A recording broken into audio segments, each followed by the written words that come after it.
pagbabayarin ko ang Golden Scorpion sa ginawa nila sa atin. Anong balita sa kanila? Senyor, ligtas ang inyong mag-ina. Galing ako sa ospital. Nakita ko. Buhay si Elias at saka si Alma. Bantayan mo sila maigi, Hawk. Oras na para gawin ko ang plano ko. Ama, ano po ba binabalak? Papatayin ko tong si Hilda at ibibintang kay Elias para magpatayan na ang mag-amang si Edgardo at Elias.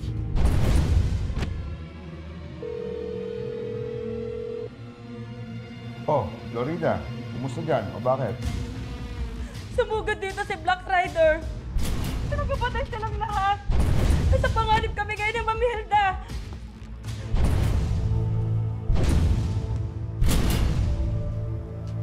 Baka naman pwede mo nang ibaba yung baril.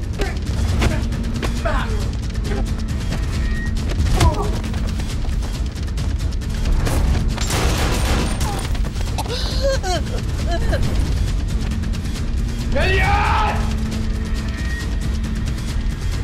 Bitawan mo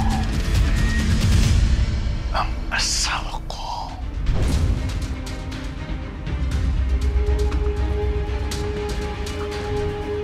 Kung galit ka sa akin, sana ako ang hinarap mo.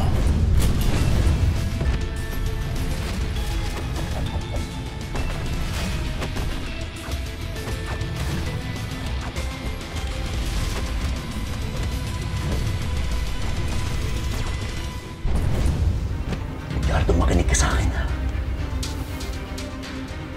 Hindi ako pumatay sa asawa mo. Wala akong kinalaman rito.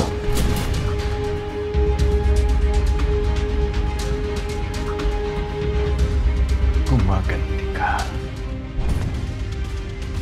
dahil sa palangka. Wala akong kinalaman doon. Kung galit ka sa akin, sana ako ang hinarap mo. Wala akong kinalaman rito!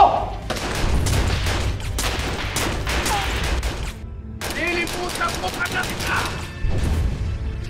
Kalimutan mo ang ama mo! Magpatayan na kayo!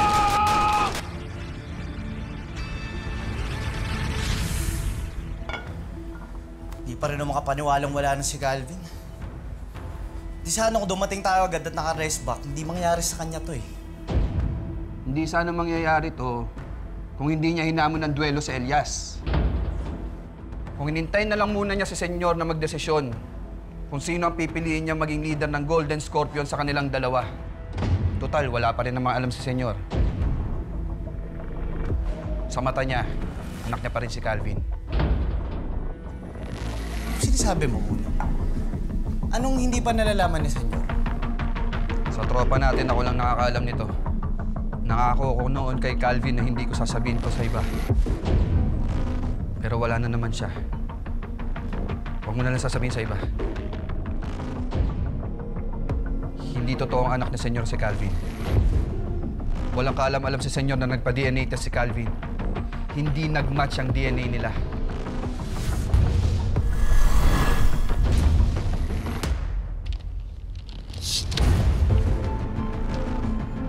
0%? Anong kalokohan to, Dok?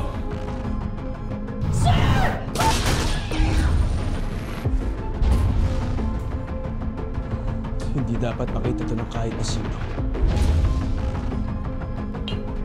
Matagal na tayo magkakilala, Uno. Kaya pinagkakatiwalaan kita. Ikaw lang din ang nakakaalam ng lahat-lahat ngayon. Kaya huwag mong sasabihin to sa iba. Ano sinasabi mo, Uno?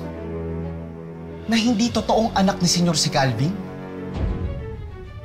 Hindi na importante yun. Pinatay ni Elias ang kaibigan natin. Dapat nating isipin ngayon ay kung paano makakaganti sa Elias na yun. Babayad siya. Lintik na yun, buhay pa rin siya. Hindi tayo titigil hanggat hindi namamatay ang hayop na yun!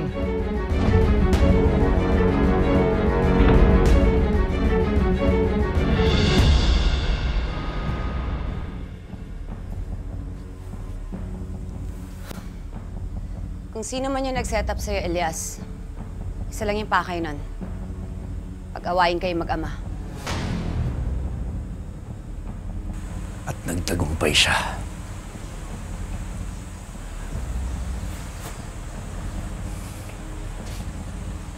Romana, kitang-kita ako sa mga mata ni Edgardo ang galit niya sa akin. At hindi ka na niya lulubayan. Kilala ko magalit sa Edgardo. At alam ko kung gaano kahalaga sa kanya si Hilda. Kung hindi mo lalabanan yung tatay mo, ikaw yung papatayin niya. Hindi ako papayag, Romana. Malaki ang utang sa akin ng Golden Scorpion. At panahon na para magbayad sila. Kailangan ko mahanap ang kuta nila, Romana.